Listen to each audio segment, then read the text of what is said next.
I think we were all touched last year when we started talking about the Bill Phillips Memorial Fund. Last year's, that's the one moment that sticks with me most. It was very special the way it was orchestrated.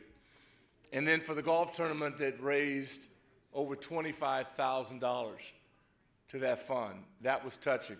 So we'll continue along that path again this year.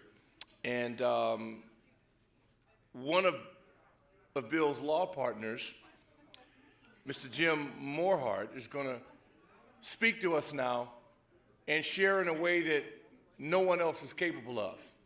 Would you, sir? Share the podium. Thank you.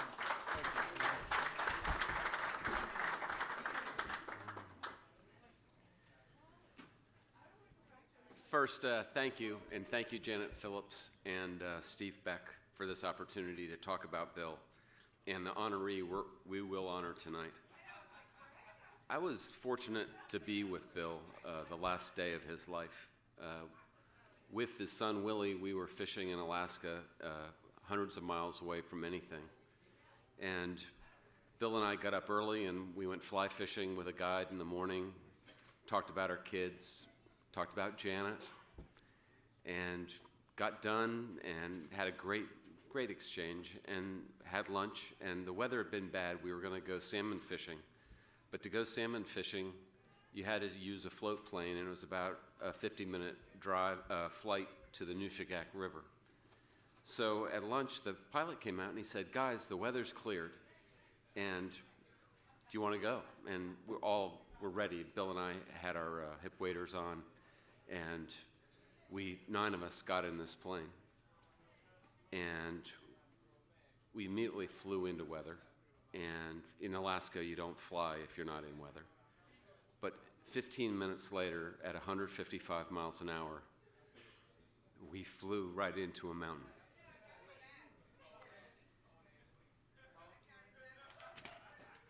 And that fishing trip turned into a life and death experience. More than half of us perished in a second.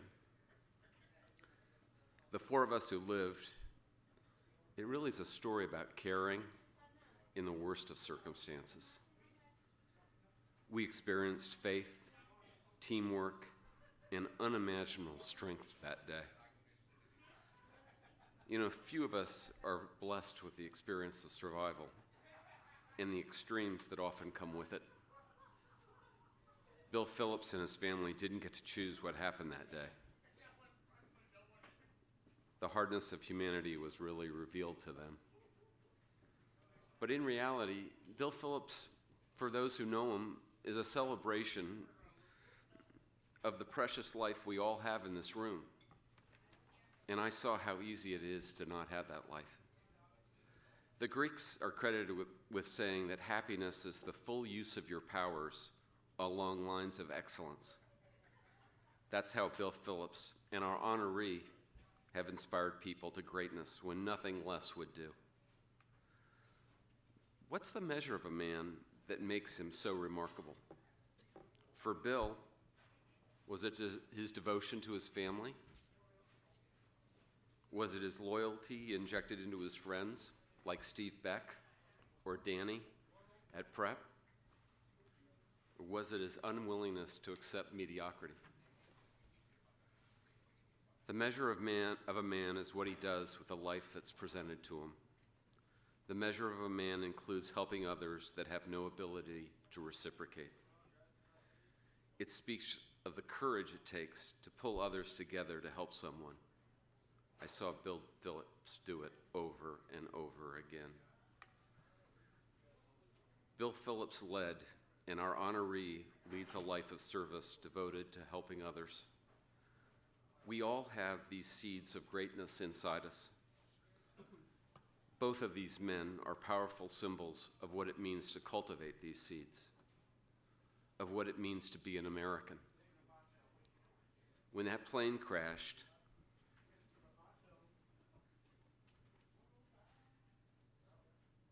and Bill Phillips died next to me, he had already instilled that courage in his sons.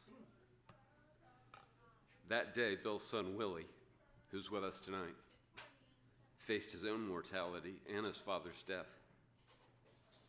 We lay there for 17 and a half hours.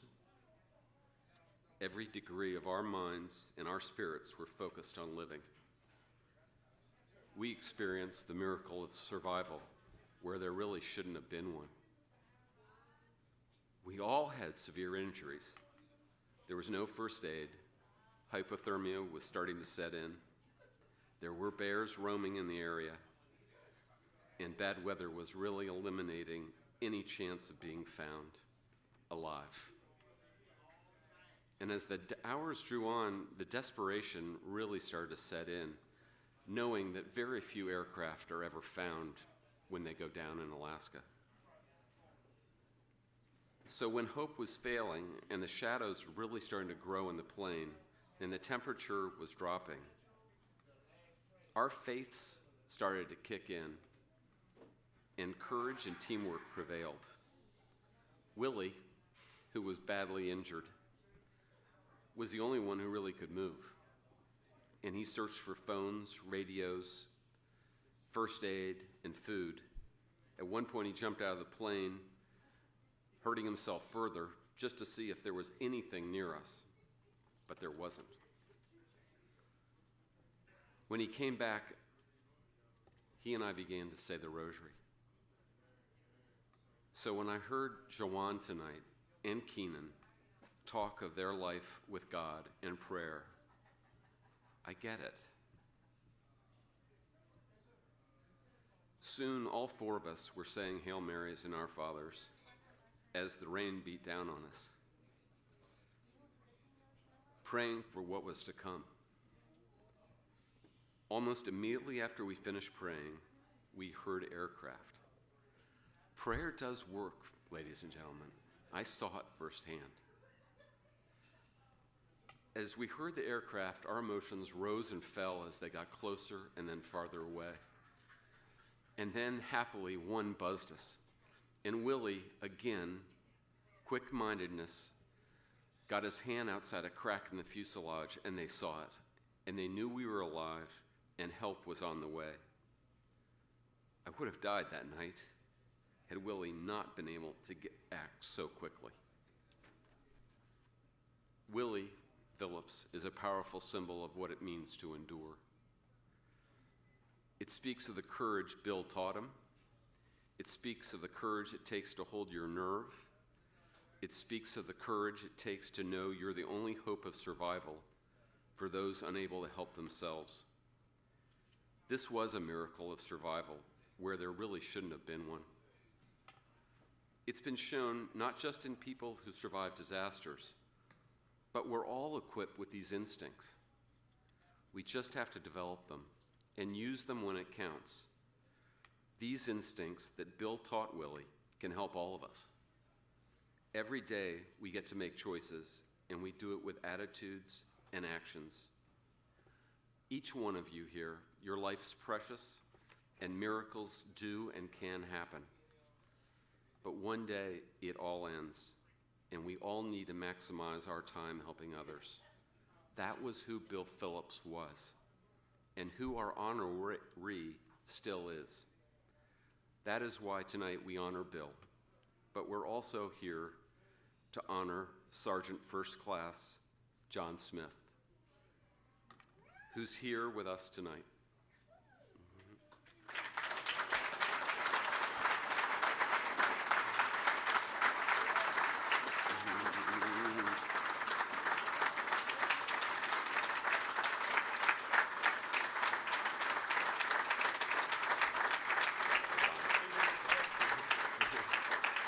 Join me here. Let me say this so that you can have the podium. Okay?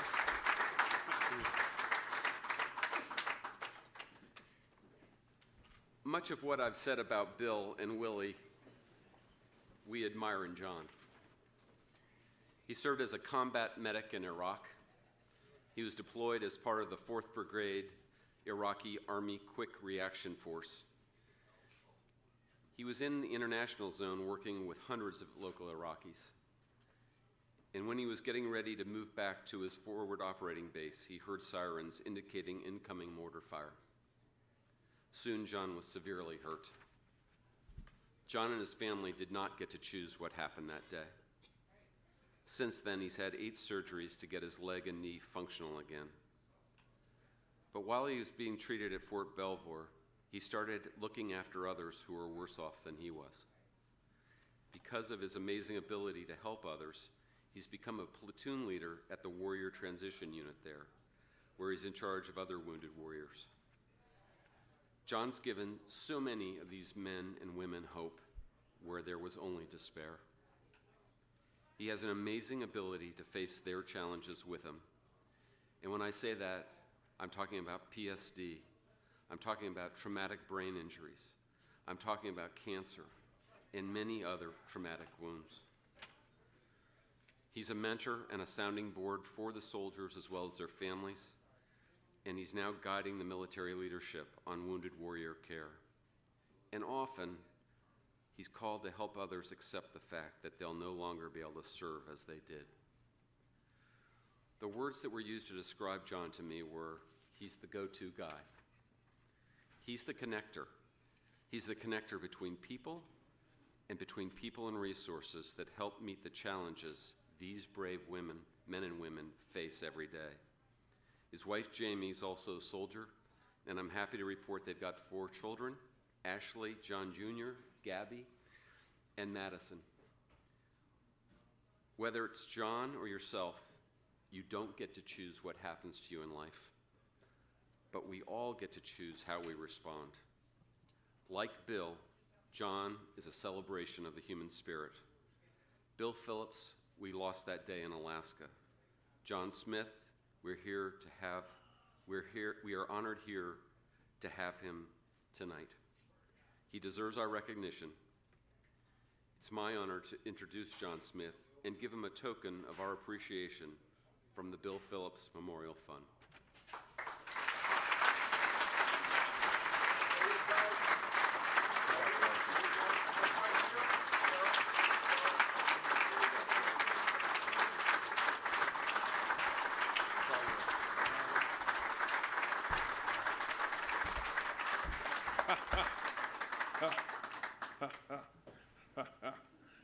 Wow. Well, I'm up here. I didn't know that was coming. Good job, Ms. Berry. All right. First, giving honor to God, Jesus Christ, my Lord and Savior. Wow. You know, I'm thankful to be here. You surprised me. Lovely introduction. A survivor. I work with survivors every day. And you're a survivor, sir. And we talked, and you know, we deal with a lot when we are survivors. We deal with those injuries you can see and those injuries you can't see. You know, there's injuries like PTSD. You know, it's a never-ending battle, and it's what we call a new norm. It's what I tell my soldiers every day. You're dealing with a new norm. Some of them don't have the luxury of planning for Christmas, those guys that come to me with cancer. And some of them do that we have to help plan the rest of their life, living without their legs or a limb. And they've given their all for you. They've given their all for their country, for their fellow man, for the fellow American. Just as I did, I gave it for you because I love my country. I love my country.